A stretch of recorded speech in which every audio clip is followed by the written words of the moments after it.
abuloy kanina. Bigay ka na abuloy saan? Doon sa sa tauhan ng TD Express. Magkano? Kumanin. Magkano? 100. Putang ina. Narinig ko lang na ipak.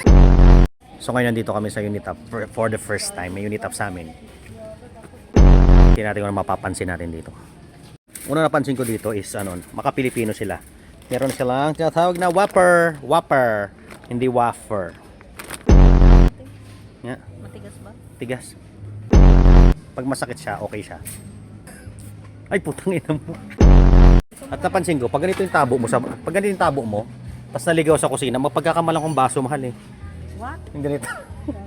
Tabo ba to o baso? Sige nga, ikaw, tabo o baso? Tabo. Tang ina, pagkakamalang kung tasa eh. Pamahal mo kung tabo to, ang hirap nito panghugas ng puwet, kung hugas ng puwet. Ang bawa, wala kayong bidet, may bidet sa bayo, di ba? Lagayan ng bahal yan. Ha? Bahal. Oh, parang pang tuba to eh. Oh. Maganda yung mga ito, oh. Yan yung mga ganito ba, oh. Gusto ko may ganito, di ba? Be, tanungin kita, ano English ng tabo? Tabo lang pala eh. Ano English ng tabo? Sige, seryoso. Fail. ako. Fail. Bibigyan kita 1,000 pag nasagot mo. Sige nga. Tal. Walang Google. Wala na yung utang ko sa'yo ha. Oo. Tangina pitch. Hindi. Ano? Suko na? Oo. Water deeper. Oh, ano? Wah! Wow. Pag blue kasi, mahal. Halimbawa, nasira yung bidet. Pag hiugas mo ng pet mo, may tira pa konti. Pag malalim, maraming laman, sulit na sulit, isang buhos mo lang, wala yung mga tae sa pet, di ba? Laking-laki si isang dito sa Unitap na bago eh. Pwede ka mal, teste mo mal. Magbisigaw ka ng ganito mahal, oh. Oh! Meron ako napuntang bahay ganito talaga yung tabo sa CR. Wala pang bidet. Yung tipong 50 ganito bago maugasan yung pit mo. Ito, tutuloy na buhay kahit ikaw na-experience mo, meron nga ganito eh. Talaga maraming pera, putang ina, ang una talaga ibang didistribute ko, trash can talaga lagi eh. Parang kahit saan ako magpunta, namumblema ako ng basurahan. Masaklap pa, meron akong kilalang mga tao ganito. Nasa CR, meron nang hawakan, dito pa yung hawak ko. Bumili nga pala kami ng electric fan, blue. Maganda blue. Kasi blue kasi damit mo kaya yun ang binili namin eh. Ako lang gusto ko. Tingnan natin baka kasi may problema eh. Hintayin natin hanggang magsarado yung store nyo. Ayun ma'am, 7 days replacement naman. Basta magka-damage ang item namin. 7 years replacement? 7 7 days lang, sir. Ano? Bago sir? lang yan? Opo, hanapin ko lang yung box.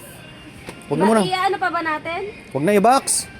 Diretso na yan, ganyan na lang. Ganyan na lang. Oo. Yan. Oo naman, kasi sasakyan yan. Gabi ka naman. Paigay lang sa sasakyan yan eh. Ganda nga ng kulay Oh. ng mahal oh. Para hindi ka mag-alala mahal, sumama ka na sa bahay. Grabe, mahal. Dalawa na bili mo. Parapol natin isa. Bigyan nyo na lang sa akin, huwag nyo na ako. Mas. Mas mura. Mas mura. Kaya nga. Galing no? Tol, saan ka nagpagupit? Astig na gupit niya oh. Di ba 999 yan? 99 na lang. Dalawa naman bibili namin, 500 na lang. Sige, last price 600. Tang na tumawad do. Bawasan kaya na. 600 sir, walang stand. Bawasan ng bawasan O sige, 600, tanggalan mo ng likod.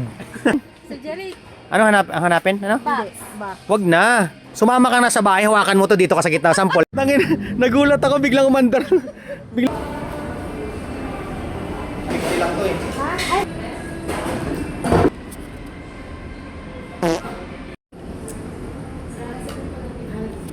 Dapat din na tayo muna. Grabe, sarap ng sabaw, promise. Ito yung gusto. Anong tawag sa masabaw na to? Sabaw. Sabaw. Ang sarap. Anong sabaw to? Mga normal, ang sarap, promise. Ito sa bonchon. Ito. Sinigang na tinidoroy cheese. Ang sarap.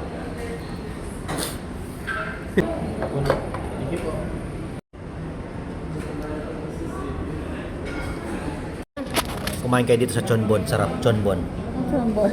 Ha? Magpapapangkat. Sarap ito. Sarap mahal.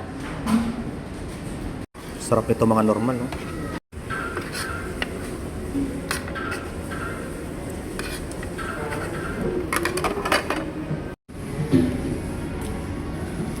Ang dami namin sobra. Take out namin to. Mga normal. Ako mo kaya. Mal, take out natin to, no? No. Alaga natin aso. Para sa? Alaga natin aso. Para sa aso namin.